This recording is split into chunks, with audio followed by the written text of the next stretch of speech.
They removed her name from the building before they removed her things. The brass letters still gleamed on the marble wall, listing partners in perfect alignment, but her name was gone. Not struck through, not replaced, simply erased, as if it had never carried weight. Inside the courtroom, the imbalance was already decided. He stood at the center with practiced confidence, expensive restraint in his voice, power worn like a tailored coat.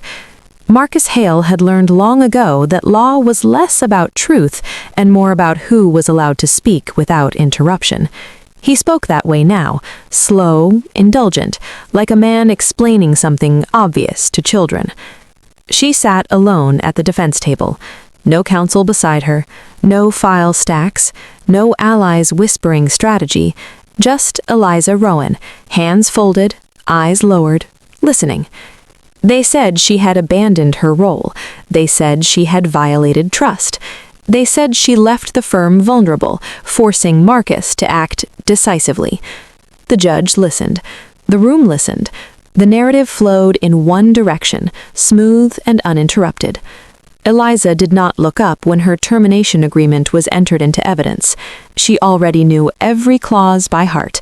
She had helped draft the original framework years ago, back when Marcus called her indispensable and meant it, until indispensability became threatening. The agreement was described as generous, a severance paid in silence, a non-disclosure framed as protection, a forfeiture clause hidden behind legal courtesy.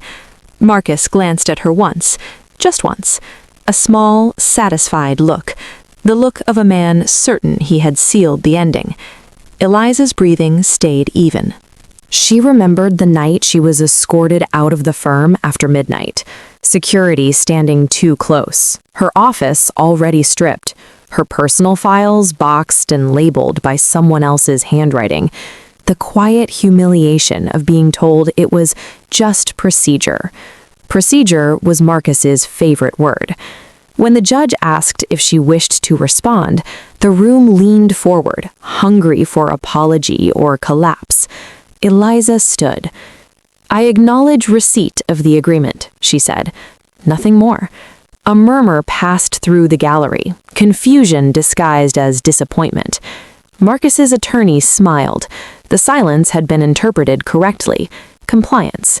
The judge nodded, already moving on. The gavel fell, sharp and final. Marcus exhaled for the first time in weeks. Outside the courtroom, reporters crowded him, microphones eager. "Is this the end of the dispute?" one asked. Marcus adjusted his cufflinks. There was never a dispute, only a misunderstanding. Across the hall, unnoticed, Eliza waited for the elevator. Her reflection in the steel doors showed no anger, no defeat, only patience. As the doors opened, she reached into her bag and touched the edge of a thin, sealed folder she had never surrendered, not to the firm, not to the court, and not to him. The elevator descended. Above, Marcus Hale smiled for cameras, unaware that the foundation he stood on had already been measured and found wanting. The silence had not ended. It had only begun. The summons arrived without ceremony. No threats, no accusations, just a request for clarification issued under the authority of an independent review panel Marcus Hale had spent years ensuring never looked in his direction. Until now. Eliza received it at her kitchen table, early morning light stretching across untouched coffee. She read it once, then placed it back into the same thin folder she had carried out of the building weeks earlier. The folder had grown heavier since then, not in thickness, but in consequence. Marcus laughed when his assistant mentioned her name. "Fishing expedition," he said. "They always start small." But the laughter didn't last. The authority figure did not announce himself with spectacle. Judge Adrian Klein never needed to. His reputation arrived ahead of him, quiet and precise, known for listening longer than others and speaking less. He had been appointed to oversee what was now termed a procedural integrity inquiry. Marcus called it an inconvenience. Klein called it necessary. The first hearing was informal. No press, no audience, just polished wood, controlled light, and the sound of papers turning. Eliza sat again without counsel. Marcus noticed and misunderstood. Klein asked questions that seemed harmless: dates, signatures, internal approvals. Marcus answered easily, comfortably, the way powerful men do when they believe complexity protects them. Then Klein slid a document across the table, a single page. Marcus recognized the formatting immediately. He'd approved it himself years earlier. A contingency clause buried deep in a restructuring amendment, activated only under specific circumstances. Circumstances he had sworn never occurred. "Can you explain why this clause was triggered without board notification?" Klein asked. Marcus smiled. "It wasn't." Eliza spoke for the first time in the room. "It was," she said quietly. She placed her folder on the table and opened it.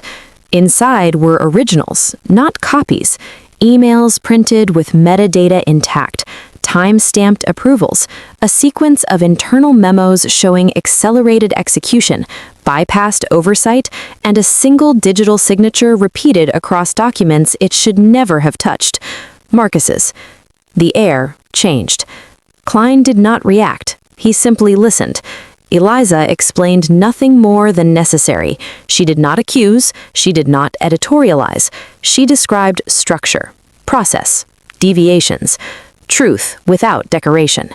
Marcus interrupted once, then stopped when Klein raised a hand. "Mr. Hale," Klein said calmly, "your testimony earlier conflicts with the activation trail presented here."